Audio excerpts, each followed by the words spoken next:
10년도 안 돼서 전투기를 개발한다면 손에 장을 지지겠다. 2015년 한국의 기술 이전을 거부했던 미국 로키드 마틴 기술진이 한 말입니다. 이제 이 기술진이 손에 장을 지져야 하는 날이 찾아왔습니다. 드디어 한국형 전투기 KF-X 시제기 1호기의 출고식이 하루 앞으로 다가온 것입니다. KF-X 출고식은 4월 9일 오후 2시 30분에 시행되며 KBS를 통해서 전 국민에게 생중계될 예정입니다. 아시다시피 그동안 국산 전투기 개발 과정은 무척이나 험난했기에 더욱 감격스럽고 자랑스럽게 여겨지고 있습니다. 국내 수많은 정치인들은 왜 성공하지 못할지도 모르는 전투기를 만들려고 하냐며 외국에서 사서 쓰면 절반에 가까운 비용밖에 들지 않는다고 반대했습니다. 미국 로키드 마틴사는 전투기를 사면 핵심 4개 기술을 준다고 했지만 결국 주지 않았습니다. 게다가 공동 개발국이었던 인도네시아는 분담금을 내지 않고 끝까지 버티고 있습니다. 이런 난제들을 모두 이겨내고 우리 기술로 KF-X를 만들어냈다는 것은 진정 놀라운 일로 평가하지 않을 수 없습니다. 지난 7일 인도네시아 프라보워 국방장관은 KF-X 출고식에 참석하기 위해 방한했습니다. 그는 8일 문재인 대통령을 만나고 9일 시제기 출고식에 참석할 예정이라고 했습니다. 그동안 인도네시아가 분담금을 내지 않고 다른 나라에서 전투기 구입에 눈독을 들였던 그는 이제 눈앞에서 KF-X 시제기를 보게 될 전망입니다. 아직도 분담금을 내지 않은 상황인데도 얼마 전 인도네시아의 항의는 눈살을 찌푸리게 만들었습니다. 인도네시아가 지난해 시제기 동체 조립에 착수했을 때 공동개발 미연급의 이유로 항의했다는 것입니다. 군 관계자는 지난해 9월 CJ 1호기 최종 조립에 나섰을 당시 기체와 공장 내부 걸개 등에 인도네시아가 명기되지 않았다는 이의 제기가 있었다고 전했습니다.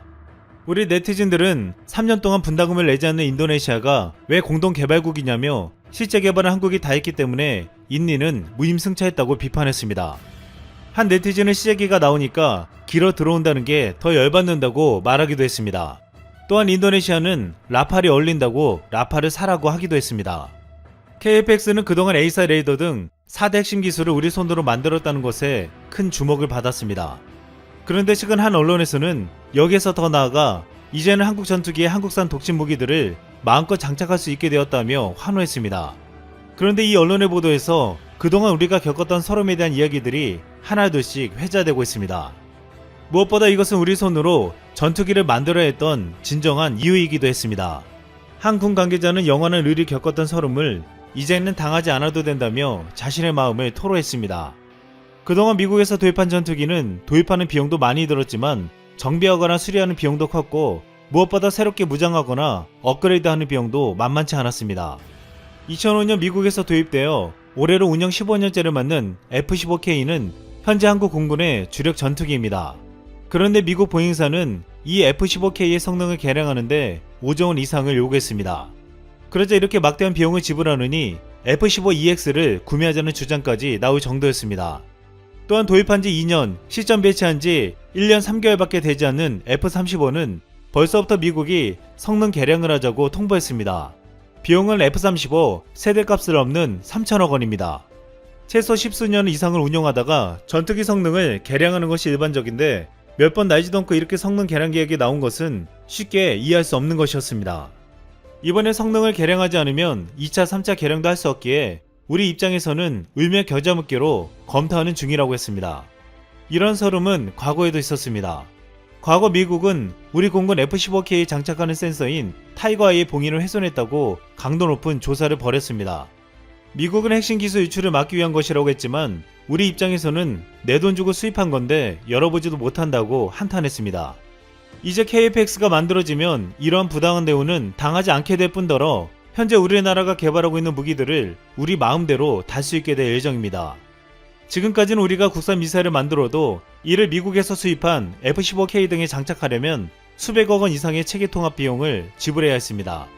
또한 F-15K에 유럽제 타우러스 장거리 공대지 미사일을 장착하는 통합 비용도 800억 원이나 미국 회사에 줘야 했습니다. 특히 우리 미사일의 비밀인 소스코드를 미국 측에 제공해야 하는 문제도 있었습니다. 하지만 이제 우리 기술로 개발한 KF-X에는 미국의 돈을 가져다 주지도 눈치를 보지 않아도 되게 됩니다. 특히 KF-X에는 북한행 미사일 위협과 중노예 등 주변 강국의 군사적 위협에 대응할 수 있는 국산 독침 무기들을 장착하게 될 예정입니다. 여기에는 초음속 순항 미사일, 극초음 미사일, 장거리 공대지 미사일, 그리고 상승 단계 요격 미사일 등이 손꼽히고 있습니다. 국산 초음속 순항 미사일은 유사시 KF-X 등에서 발사돼 중국 항공모함과 수상함정 등을 격침할 수 있는 무기이고, 극초음속 미사일은 마 5 이상의 초고속으로 서울에서 평양까지 1분 15초 만에 도달할 수 있습니다. 또한 최근 국방과학연구소는 북한 탄도미사일이 발사되면 KF-X에서 발사한 고속미사일로 요격하는 무기 개발도 추진 중입니다. 이렇게 우리나라가 만든 강력한 유력을 가진 미사일을 우리 전투기에 장착할 수 있다는 것은 우리 군의 전력 강화에 큰 힘이 될 것으로 기대되고 있습니다. 한때 많은 이들은 KF-X 국내 개발은 해외 구매 대비 2배 이상의 고비용이 소요된다고 반대했습니다. 한 국회의원은 우리도 일본처럼 기술 확보를 위한 시험기체만 개발하고 양산하지 말자고 하며 양산비 10몇 조 원으로 F-35A 전투기를 더 사는 것이 안보의 100배 이익이다라고 말하기도 했습니다.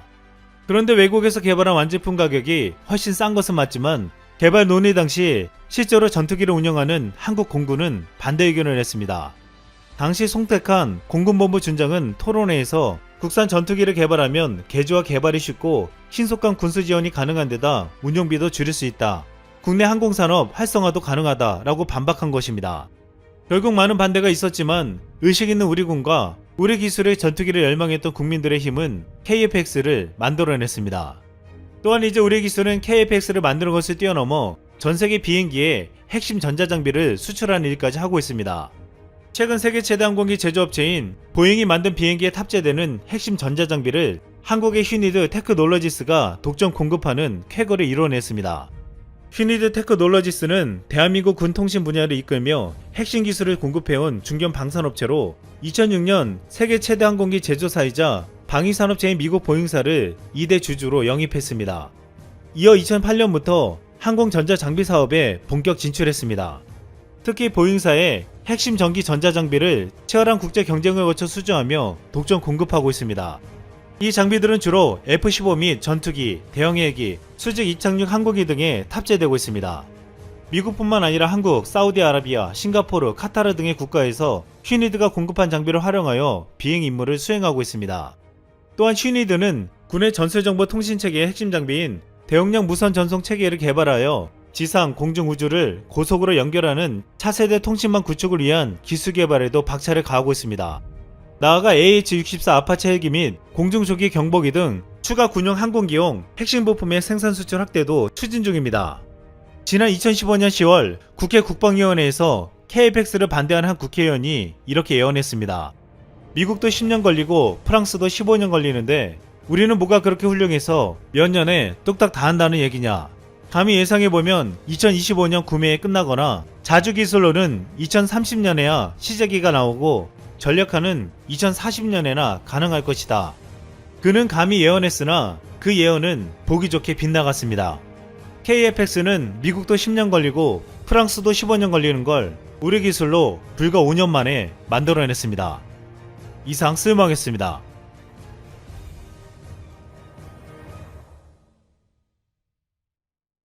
지금까지 환경보호에 아무런 관심이 없던 중국이 갑자기 환경보호를 명목으로 히토류 관리를 강화하고 나섰습니다. 지난 29일 환영 글로벌 타임스에 따르면 중국 정부는 인공위성 사진을 활용해 히토류의 불법 채굴을 단속하고 처벌하기로 했습니다. 구체적으로는 양쯔강과 황허 연안 지역의 불법 토지 점거와 파괴, 불법 채굴에 대한 감시에 착수한 것입니다. 이번 방침은 중국이 미국 등 서방 진영에 대한 반격 카드로 히토류 수출을 제한할 수 있다는 관측이 제기되는 가운데 나온 것이라 더욱 주목받고 있습니다. 관련해서 고위 관계자는 이렇게 말했습니다. 중국은 히토류 산업 발전과 함께 환경보호의 중요성을 인식해왔다. 환경보호뿐만 아니라 불법 채굴과 밀수출을 단속하겠다는 것은 정부가 히토류를 강력히 통제하겠다는 뜻을 명확히 한 것이다. 중국이 환경보호의 개념을 알고나 있을까요? 현재 한국을 괴롭히고 있는 미세먼지 역시 중국의 환경 무지에서 비롯된 것입니다. 관영 언론들은 히토류 업계 관계자들의 말을 인용해 이렇게 주장하기도 했습니다. 미국과 호주, 일본, 인도, 쿼드 참여국이 히토류 개발 프로젝트에 자금을 지원하는 동시에 히토류 국제 규칙을 마련하고 있지만 단기간 중국 의존도를 떨쳐버리는 것은 불가능하다. 히토류가 미국에 대응할 수 있는 사실상 유일한 카드이기에 계속해서 강조하고 있는 것입니다. 고위 관계자는 스스로 사실관계를 인정하기도 했습니다. 반도체 분야와 같은 중국의 첨단 기술 투자와 개발이 진전됨에 따라 앞으로 히토류 수요가 급증할 것이다. 미국, 일본에 이어 몇 년 안에 중국이 히토류 거대 소비국이 될 것이다.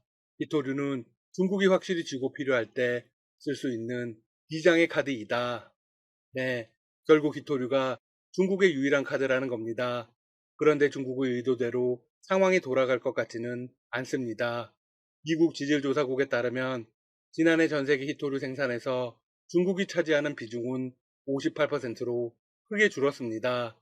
반면 미국과 호주가 각각 16%와 7%를 차지했습니다. 2016년에는 중국의 점유율이 무려 90%였습니다.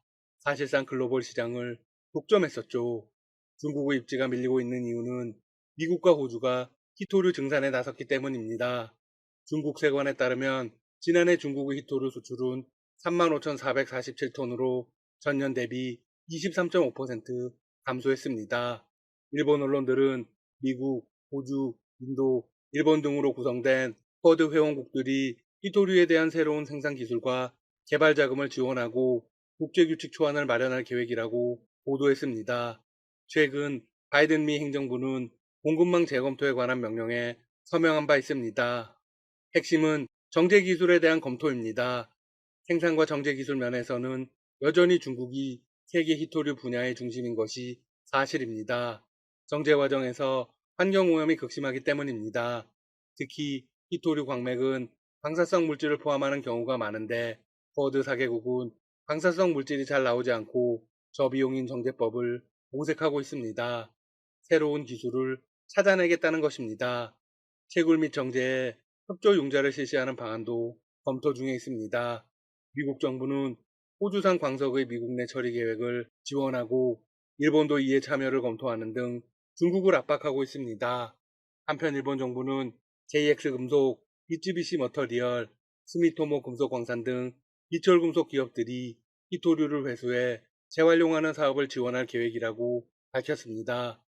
히토류 재활용은 현재 실증 실험 단계인데 연구개발 자금을 지원해 상용화를 가속하겠다는 것입니다.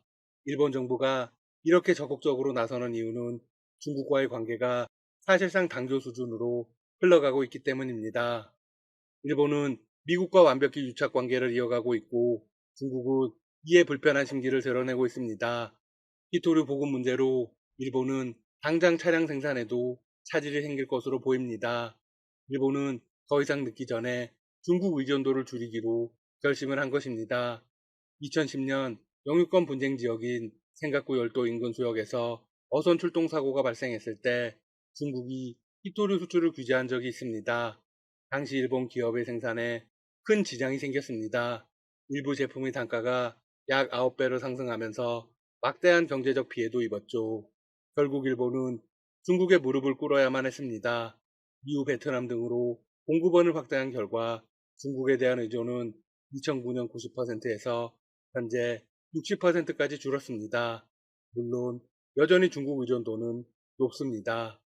한편 미국과 중국은 대만 관련 문제로도 첨예하게 대립하고 있습니다. 팔라우 주재 미국 대사의 대만 방문을 놓고 중국이 발끈하고 나섰습니다.